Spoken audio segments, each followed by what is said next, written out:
18 ஆண்டு காலம் ஐடி துறையில வேலை பார்த்து வந்த ராஜேஷுக்கு திடீர்னு உடல்நிலை சரியில்லாத காரணத்தால வேலையை ராஜினாமா பண்ணிட்டு சொந்த ஊரான கேரள மாநிலத்தில் உள்ள ஆலப்புழாவுக்கு பக்கத்துல இருக்க கடக்காரப்பள்ளி அப்படின்ற ஒரு கிராமத்துக்கு 2017 ஆண்டு திரும்பினாரு. அடுத்த 6 மாசத்துக்குள்ளேயே அவங்க தந்தை மற்றும் அக்கம் பக்கத்துல இருந்த 10 பேர் புற்றுநோயால பாதிக்கப்பட்டு இறந்து போயிடுறாங்க. இதனால தம்முடைய வாழ்க்கை முறை மற்றும் உணவு பழக்கத்தை மாற்ற வேண்டும் என்ற எண்ணம் அவருக்கு தோன்றி இருக்கு. இது தொடர்பா இந்த சமூகத்துக்கு பயனான ஏதாவது ஒரு விஷயத்த நம்ம செய்யணும் அப்படின்னு அவர் முடிவு பண்றாரு. நல்ல உடல் ஆரோக்கியத்துக்கு ஊட்டச்சத்தான உணவு முக்கியம் என்பதை மக்களுக்கு உணர்த்தணும் அப்படின்னு அவர் யோசிக்கிறாரு. இதனால பாதுகாப்பான ஆரோக்கியமான ஃப்ரெஷ்ஷான காய்கறிகளை பயிரிடலாம் அப்படின்னு ஒரு முடிவு பண்றாரு. அவர் பக்கத்து வீட்டுக்காரரான ரஞ்சித் தாஸ் என்பவரும் அதே நேரத்தில் தன் வேலையை விட்டுட்டு இருந்தாரு. 2 பேருமே சேர்ந்து ஒரு ஆர்கானிக் பண்ணையை தொடங்கணும் அப்படின்னு திட்டமிட்டாங்க. ஆலப்புழா மாவட்டம் மணல் சார்ந்த பகுதியா இருந்துச்சு. இந்த நிலையில அங்க இருக்க நிலத்தை இயற்கை விவசாயத்துக்கு பயன்படுத்துவதற்கு ஏத்த மாதிரி மாத்துறதுக்கு அவங்களுக்கு 4-5 ஆண்டுகள் ஆகிவிட்டது. இந்த மாதிரி ஒரு நிலையில அவங்க 2 பேருமே சேர்ந்து விவசாயத்துக்காக நிலங்களை குத்தகைக்கு எடுக்க ஆரம்பிச்சாங்க. 50 சென்ட் நிலத்துல அவங்க பயிர தொடங்க ஆரம்பிச்சாங்க. சில மாதங்களையே 18 வகையான காய்கறிகளை அவங்க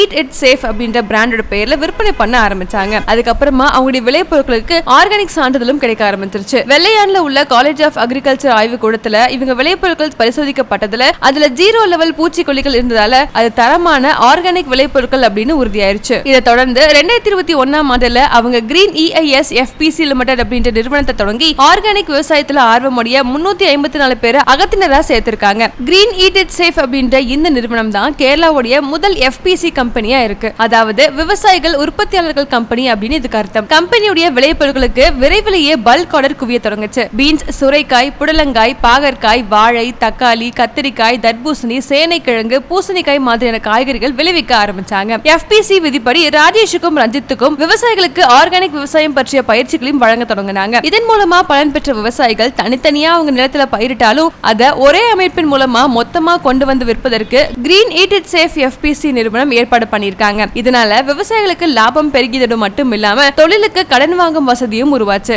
2 ஏக்கர் நிலத்தை தொடங்கி படிப்படியா இப்ப 25 ஏக்கர் பரப்பள நிலத்துல ரஞ்சித்தும் ராஜேஷும் பயிரிட்டு வராங்க. வெள்ளரிக்காய், சாம்பார், புளிக்குழம்புக்கு பயன்படுத்தப்படும் தோசைக்காய் போன்ற காய்கறிகளுக்கு நிறைய டிமாண்டும் லாபமும் இருப்பதாக ராஜேஷ் தெரிவிச்சிருக்காரு. இப்ப அவங்க நிலத்துல தினசரி 500 கிலோ காய்கறிகள் விளைவிக்கிறாங்க. படிப்படியா இதை 3600 கிலோ வரைக்கும் அவங்க அதிகரிக்கவும் ஆரம்பிச்சாங்க. கடந்த 5 ஆண்டுகள்ல ஆர்கானிக் விவசாயம் தொடர்பாக பல்வேறு தொழில்நுட்பங்களையும் அவங்க தெரிஞ்சுக்கிட்டு அதை செயல்படுத்துவதாகவும் அவங்க தெரிவிச்சிருக்காங்க. இயற்கை விவசாயம் செய்வதால் அவங்க மண் வளம் செழிப்படைவதாகவும் செலவினத்தை கட்டுப்படுத்துவதாகவும் சொட்டு நீர் பாசன முறையை பின்பற்றதாகவும் ராஜேஷ் அவர்கள் தெரிவிச்சிருக்காரு. ஐடி துறையில நல்ல சம்பளம் கிடைச்சாலும் உடல்நல கோளாறுகள் ஏற்பட்டுச்சு. ஆனா இந்த விவசாய தொழில உடல் ஆரோக்கியம் பெருகி இருக்கு அப்படின்னு சொன்ன ராஜேஷ் விரைவிலேயே ஆலப்புழாவில் ஈட் இட் சேஃப் உடைய இன்னொரு கிளையை தொடங்கி இருப்பதாகவும் அவர் தெரிவிச்சிருக்காரு.